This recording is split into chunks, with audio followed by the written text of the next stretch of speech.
All right, so recruiting's changed quite a bit in the last 20 years. Today, great recruiters act more like marketers and are great at telling a great story versus the old way where it just used to be definitive of how many phone calls you can make in a day.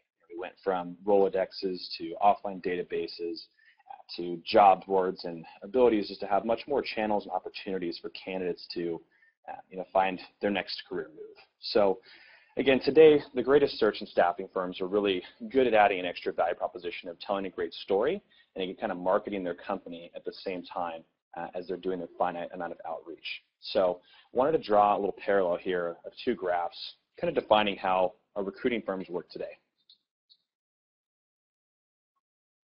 So let's go ahead and call this one 9 to 5. And this is our daytime. At night, obviously, all right, we'll call this one 5 to 9. And if I think about Recruiter Joe as an example, a recruiter working at your firm today, he has a finite amount of time and outreach that he's able to do.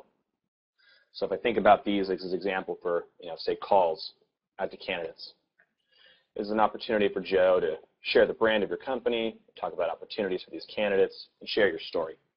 So this amount of time, again, limited to how much work we can do in a day.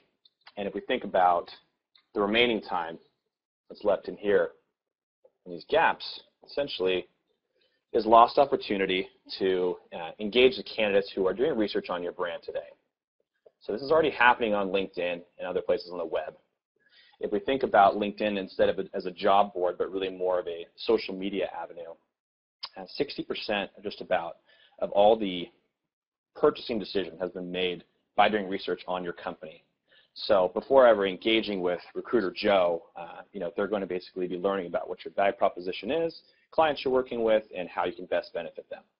So we need to be telling a story during this amount of time, and we think about the 5 to 9, it's a huge amount of time where, again, no one's there to answer the phone or talk to these candidates, but they are here looking at the company page, looking at your employees' profiles, and kind of making their own decision before they ever engage with your team.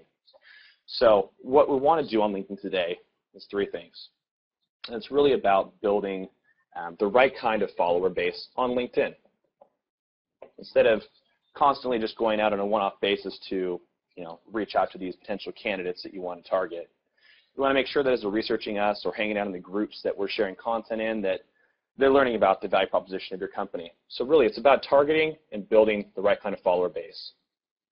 At the same time, once we're able to get them to follow our company on your company page, we want to be able to continuously engage them with great content, stay top of mind, give them the ability to share our brand with other like-minded candidates or potential clients we may work with, and essentially be an advocate for us.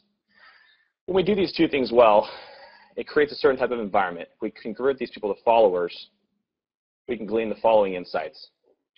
Followers of your company today and in the future that we're going to convert, a few important things.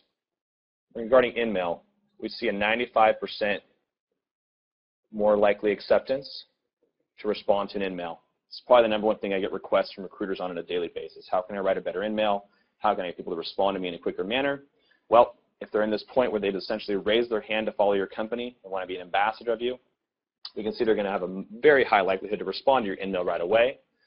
In regard to jobs, we see a 78% more likelihood to respond to jobs that you have posted, as well as, share and apply. So we're hoping, again, as we target a very select few of candidates on LinkedIn and the best of the best A players, that we're obviously giving an opportunity to share some of these things that they find valuable with their peers. And on LinkedIn, birds of a feather flock together. And there's very simple avenues to share these things with their friends and share your brand throughout LinkedIn, which brings us to the third part of the value of a follower, which really is about sharing your content. So followers, 2 to 3 times more likely to share you. Brand ambassadors, good people talking about exciting things and opportunities in a company like yours. It's very easy to create this snowball effect on LinkedIn. And what happens when we build this right follower base and continue to engage them with industry-related content, teach them how to be better at the jobs that they have currently or may have in the future, and we teach them, we're creating this ideal space to recruit them at massive scale.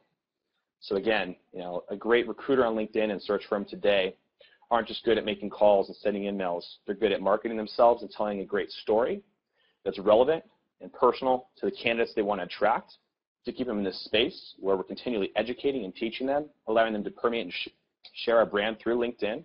And this creates, again, the ideal environment where it makes it really easy for us to reach out to have a quick answer to an email, high likelihood of response to the jobs we're posting and shared with people of high caliber, and again, just continuing to grow and share our brand on LinkedIn.